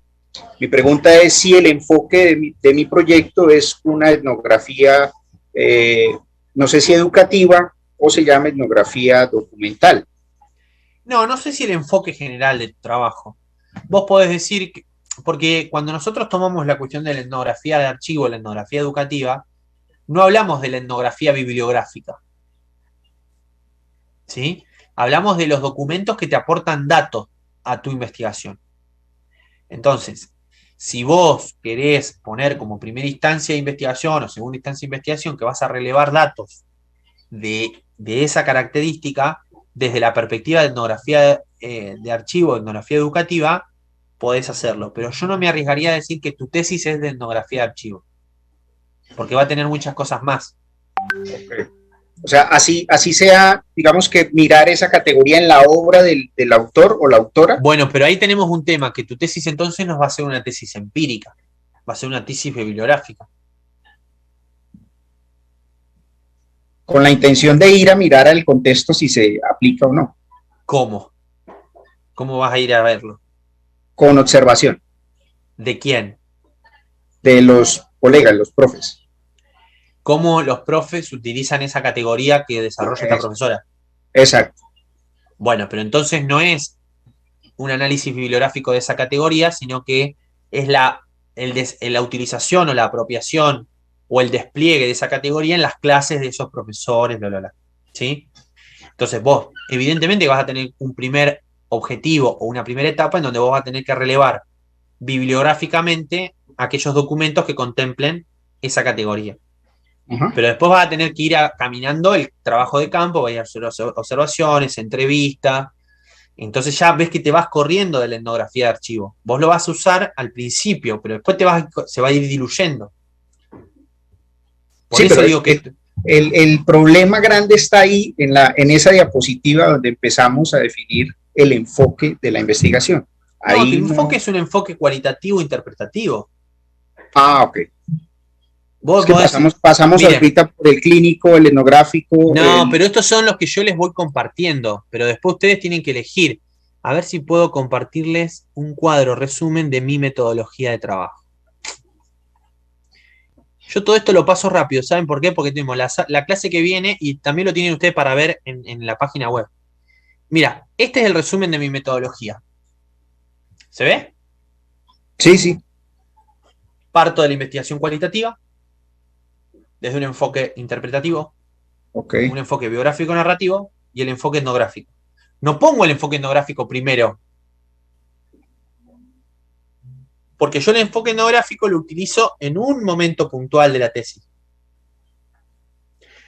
Le hablo ahora a Alejandro y a los chicos que quieran hacer investigación cuantitativa. Lo mismo tienen que hacer ustedes con los enfoques cuantitativos.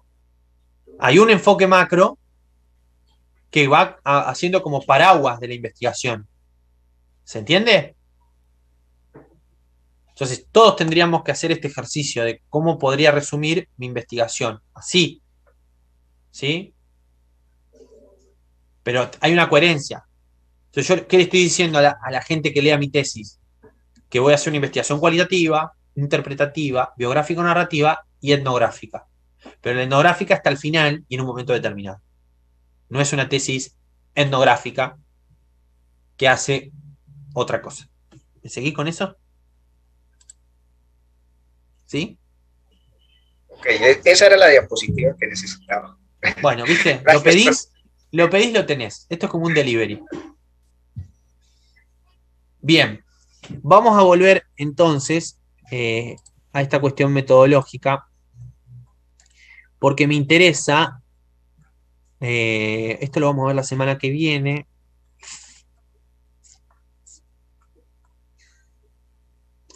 Esto lo vamos a ver la semana que viene. Estoy pensando que... sí, esto lo vamos a ver la semana que viene.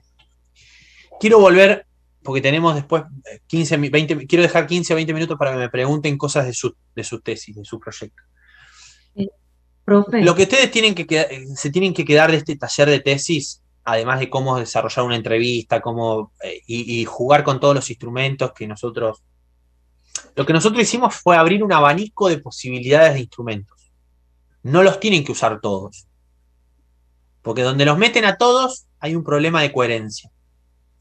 Ustedes tienen que elegir aquellos que mejor cierran para cumplir sus objetivos. Por eso es tan importante definir los objetivos. ¿Está? Ahora, me quiero quedar hoy para cerrar la clase de hoy y abrir el juego a preguntas en qué es lo que ustedes tendrían que hacer en el proyecto. El proyecto, a ver si tengo alguno para mostrarles. El proyecto tiene una parte muy concreta, ¿sí?, de la metodología. Y la metodología del proyecto son 2 o 3 páginas, ¿sí? Son 2 o 3 páginas. Y en esas 2 o 3 páginas tienen que poner una primera parte de fundamentación epistemológica, teórica, conceptual de la metodología. Por ejemplo, voy a hacer una investigación cualitativa. Bueno, ¿quién lo fundamenta? ¿Con qué autores? ¿Sí? Voy a hacer una investigación biográfico-narrativa. ¿Con qué autores? Voy a hacer una investigación experimental. ¿Con qué autores? Y una segunda parte en donde ustedes dicen, bueno, este enfoque va a estar desarrollado a partir de 4 o 5 etapas de investigación. ¿Y en qué se tienen que referenciar? En los objetivos. Si están bien hechos los objetivos específicos, cada objetivo específico le corresponde una etapa de investigación. Y a cada etapa de investigación le corresponde un instrumento de recolección de datos. Ese es el desafío que ustedes tienen. Amalgamar esas cuestiones, ¿sí?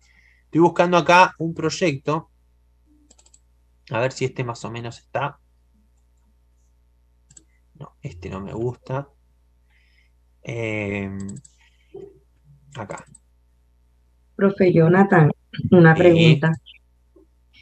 Cuando usted habla de la coherencia y estamos hablando de los objetivos y de las preguntas que responden a esos objetivos, ahora que usted muestra el esquema donde está el ejemplo de la investigación cualitativa y diferentes enfoques, yo hago la siguiente pregunta.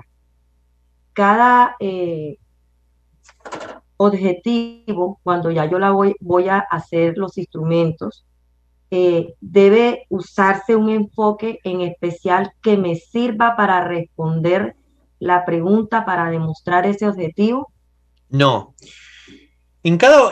El enfoque metodológico es como que baña a toda la tesis. El enfoque. Tu tesis va a ser cualitativa, interpretativa, fenomenológica, biográfico-narrativa, no sé, la que vos elijas, cuantitativa, clásica, experimental. Eso empapa toda la tesis. Ahora, los objetivos específicos lo que marcan son las etapas de la investigación y los instrumentos que vas a utilizar en cada una de las etapas. ¿Se entiende? O sea, ahora lo vamos a ver con mi proyecto. Bueno. Ahora lo vamos a ver con un proyecto concreto. Listo, muchas gracias. Fíjense, no miren la cantidad de páginas, miren en la estructura. Una portada, un resumen, un índice, ¿sí? Un resumen del proyecto, tema, palabras clave, objetivo general. Interpretar. Ya cuando nosotros asumimos que en un objetivo general aparece la palabra interpretar, la investigación tiene un enfoque interpretativo, porque si no buscaría interpretar. ¿Me siguen? Ya mirá, todavía no leí todo el objetivo general y ya percibo qué metodología va a utilizar, qué enfoque metodológico va a utilizar. Entonces, interpretar las políticas educativas oficiales en Argentina en materia de formación docente a partir de un estudio cualitativo de los denominados polos de desarrollo desde las voces y prácticas de los sujetos. Metodológicamente está claro cómo va a trabajar este tesista, independientemente que yo sepa que soy yo. ¿Sí? ¿Por qué? Porque va a interpretar un objeto de estudio en un contexto determinado, desde un estudio cualitativo, a partir de las voces de los protagonistas, de manera que va a trabajar algún enfoque que le permita trabajar las voces, las narrativas. Fíjense los objetivos específicos. Indagar, a partir de un análisis documental, las políticas educativas en materia de formación docente. Es decir, que este tesista lo que va a pretender es que en la primera etapa de investigación va a haber un análisis de documento, o va a haber un análisis, una etnografía de documento. ¿De qué documento? De las políticas educativas en materia de formación docente. No es marco teórico, es dato. ¿Sí?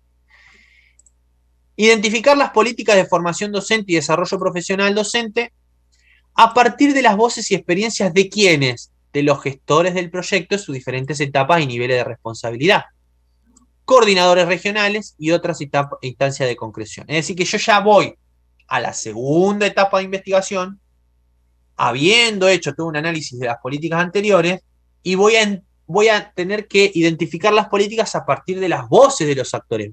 ¿Qué instrumento tengo que tener en claro acá de recolección de datos? ¿Qué les parece? Profe, ¿podría repetir nuevamente la pregunta? Yo les leo este objetivo y digo, este tesista, ¿qué instrumento va a utilizar para cumplir este objetivo específico? ¿Sí? ¿Qué tengo que utilizar para cumplir la identificación de las políticas a partir de las voces y experiencias de los gestores del proyecto en sus diferentes etapas? Entrevista. ¿Ven cómo se cae de maduro si el objetivo está bien hecho? ¿Qué instrumento vamos a utilizar en esta etapa? ¿Sí? Igualmente si análisis documental, no solamente entrevistas. ¿Por qué? Hay que hacer análisis documental porque a partir de las políticas ya tienes que... Pero ya lo hice. Indagar. En la primera etapa. Es en el primer objetivo, donde dice indagar, ahí se hizo se debe hacer. ¿Ven por qué hablo de la importancia de la coherencia y del... vieron que siempre en los comentarios siempre les poníamos ordenar de forma creciente de complejidad. Yo no podría hacer las entrevistas a los gestores del proyecto si antes no hubiera hecho el análisis documental de las políticas, porque si no, ¿qué le voy a ir a preguntar? Entonces, esto es como poner el carro adelante del caballo. Los objetivos específicos tienen que poner el caballo adelante del carro.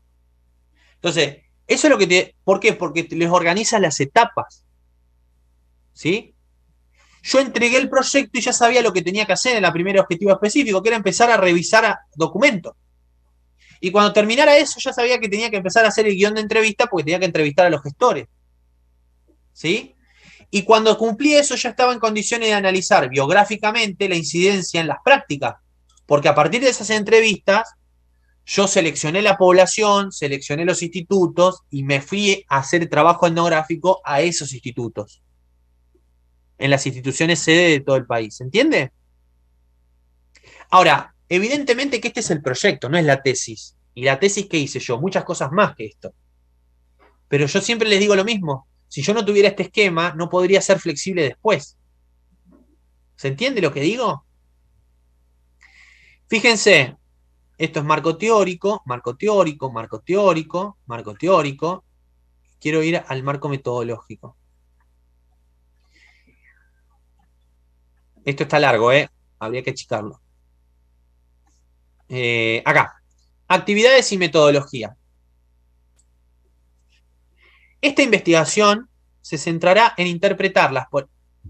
Fíjense cómo cito el objetivo, para darle coherencia, el objetivo general.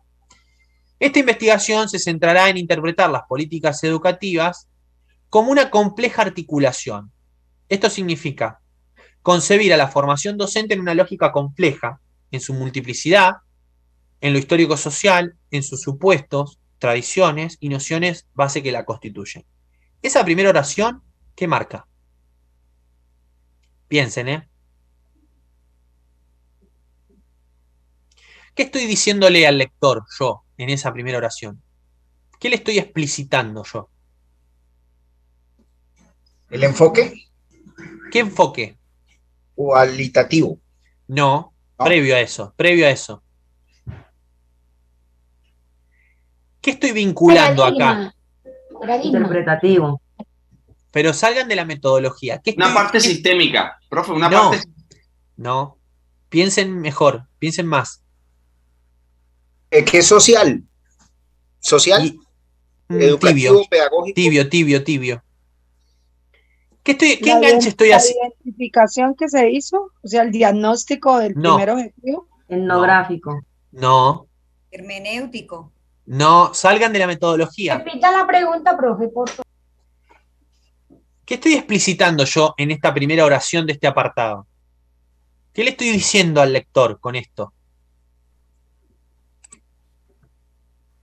Está planteando el alcance de la investigación. ¿A qué nos vamos a dedicar y hasta dónde vamos a llegar? No. Las etapas. El que lo saca, le regalo una muy buena nota en el taller de tesis 1. ¿Qué estoy explicitando yo? ¿Qué estoy enganchando en esta primera oración? La política Lo que va a hacer en la investigación. La relación entre la política y los actores. Piensen en las partes de un proyecto. El tema. No. El marco teórico, profe. Sí, ¿quién lo dijo? Por ahí lo dijeron. Oscar. ¿Quién dijo el marco teórico? Oscar Abreu. Muy bien, Oscar Abreu. Te ganaste el premio. Volvemos a leer. ¿Y yo qué estoy diciendo? El premio corresponde a conductismo, por favor. Escuchen, estoy parado en un posicionamiento teórico de cómo concibo a la formación docente y a las políticas educativas, en términos teóricos. ¿Por qué? Porque desde ese enganche es que surge el enfoque. Vuelvo a leer. En esta investigación se centra en interpretar las políticas educativas como una compleja articulación. Esto significa concebir a la formación docente en una lógica compleja, multiplicidad, en lo histórico-social, en sus supuestos y tradiciones y en las nociones de base que las constituyen. Es decir, que ese es mi marco teórico. Como entiendo a la formación docente de una mirada compleja, como entiendo a las políticas educativas como una compleja articulación, no puedo partir de otro enfoque metodológico que no sea el interpretativo cualitativo. Entonces, sigo. Por tanto, comprender la formación docente e interpretar las tramas que le dan sentido y caracterizan, plantea la necesidad de una investigación con enfoque cualitativo, interpretativo y microsocial. Ahí está la fundamentación más grande de la investigación. ¿Por qué yo tengo un enfoque cualitativo, interpretativo y microsocial? Porque teóricamente estoy parado en una mirada compleja del fenómeno. Entonces, en esta primera parte de la metodología se resume la coherencia de la tesis, del proyecto. Avanzo. El carácter interpretativo, y empiezo a fundamentar, ¿ven? Se centra en la comprensión, dado que los hechos nunca hablan por sí solos, sino a través de la experiencia. Esto implica que la realidad se comprende como situada, divergente, y voy citando autores, ¿ven? Como voy fundamentando por qué elegí mi enfoque, ¿sí? Y acá aparece la parte instrumental. El trabajo de investigación lo realizaremos en 4 grandes etapas interrelacionadas entre sí. Yo acá tendría que tener abiertos los objetivos, pero ustedes se van a dar cuenta que está vinculado. La primera etapa, denominada de carácter documental. Revisión bibliográfica sobre los estudios nacionales, recorrido histórico, ¿sí? Análisis de documental que concierne a la etapa específica de la investigación. Análisis legales, resolución. La segunda etapa prevé el trabajo con entrevistas a gestores del proyecto. La tercera etapa consistirá en el diseño y administración de una encuesta semiestructurada y una entrevista en profundidad a los coordinadores del proyecto. Y la cuarta y última corresponde al procesamiento de datos. ¿Sí? Ahora, ¿yo solo hice esto en mi investigación? No, hice más cosas, pero cuando empecé a hacer la investigación no sabía que iba a hacer más cosas. A eso me refiero de que el proyecto es un proyecto que es flexible, ¿sí? Pero lo que presenté es coherente. Ahora, después implosionó, y lo le va a pasar a todos ustedes. Pero yo presenté este proyecto coherente. Fíjense el cronograma, ¿ven? Que yo veo lo que yo puse arriba y lo veo graficado aquí. Esto es lo que ustedes tienen que poner en su plan, en su proyecto. Relevamiento bibliográfico, ampliación del marco teórico, formulación del estado del arte, elaboración de los guiones. Y no podría poner la desgrabación y procesos de datos de entrevista antes que el relevamiento bibliográfico, porque sería incoherente. Ven que el cronograma te marca la coherencia. ¿Está? Bueno, eso es lo que yo les quería compartir para que vean algo concreto, ¿sí? Voy con la pregunta de Mari y vamos cerrando de a poquito la clase. Mariluz, perdón. Profe, es que tiene que ver con la clase, la próxima clase, a ver si está contemplado revisar cómo analizarlo, esos datos que podemos recoger en cualquiera de estos instrumentos. No en la próxima, en la última, que es la de interpretación de datos. Porque recuerden que a ustedes todavía les falta el taller de tesis 2. Bueno, gracias. Por eso yo estoy haciendo tanta importancia en el proyecto. Porque ustedes tienen que lograr pasar del PowerPoint al documento del proyecto. Y después vendrá el tiempo para pensar cómo procesamos los datos. Pero ahora quiero que hagan ese ejercicio. Alejandro. Profe, una pregunta ahora viendo su cronograma y bueno, acordándome de lo que presenté el año anterior, con la estructura del doctorado, con su experiencia, digamos idealmente, pues fuera de la presentación de lo que es la tarea y estas cosas, en el campo, cuando idealmente sería como un momento oportuno para comenzar y aprovechar, digamos, esos 3 años que usted nos compartió ahí, que duró su proceso, por lo menos. Después de que... Es relativo, por eso, sí. Es relativo, depende qué, depende cómo, depende tu situación laboral, depende si tenés una... Yo en mi caso lo pude hacer rápido porque lo pude hacer en un tiempo prudente por el tema de que yo tenía una beca de investigación exclusiva para dedicarme a eso, que nos da que la gané para eso. Pero si no hubiera estado trabajando, dando clase y más, se hubieran extendido los plazos, eso está claro. Por lo tanto, yo no les puedo decir un tiempo general. Cada uno de ustedes verá qué tiempo le puede poner. Lo que sí les puedo asegurar es que no se hace en un año. Eso está claro. Aún cuando tengas la exclusividad.